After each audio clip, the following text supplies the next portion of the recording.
গতকাল একটা পার্সেল এসেছিল, পার্সেলটা খোলা হয়নি। ইভেন আমি ভুলেও গিয়েছিলাম যে কি অর্ডার করা হয়েছিল। তার মধ্যে অ্যাকচুয়ালি ছিল আমাদের এই ঘাস ঘাস রকমের দেখতে পাপোছা। পার্সেলে কি ছিল উদ্ধার করার পর এবার ব্রেকফাস্টের পালা। ব্রেকফাস্ট রয়েছে multigrain bread with butter and butter গলানোর এই অভিনব পদ্ধতি হয়তো একমাত্র আমাদের বাড়িতেই প্রথম দেখা গেছে। এবার বেরোনোর পালা, আর আমি প্রত্যেকদিন বাড়ি থেকে বেরোনোর ঠিক 10 মিনিট আগে সানস্ক্রিন অ্যাপ্লাই করি।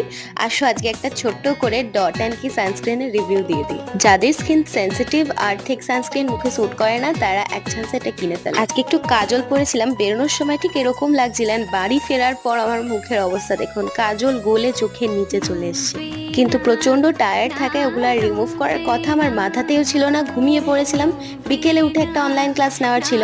ক্লাসটা নেওয়া শেষ করে মনে পড়লো যে এটা যদি এখন না তুলি এটা কিন্তু আমার চোখের ডার্ক সার্জারির কারণ হয়ে দাঁড়াবে। আস্তে আস্তে কোকোনাট অয়েল দিয়ে চোখের কাজলগুলো রিমুভ করলাম এন্ড তারপর বসে বসে কিছুক্ষণ একটু ব্লাউজের ডিজাইন দেখছি।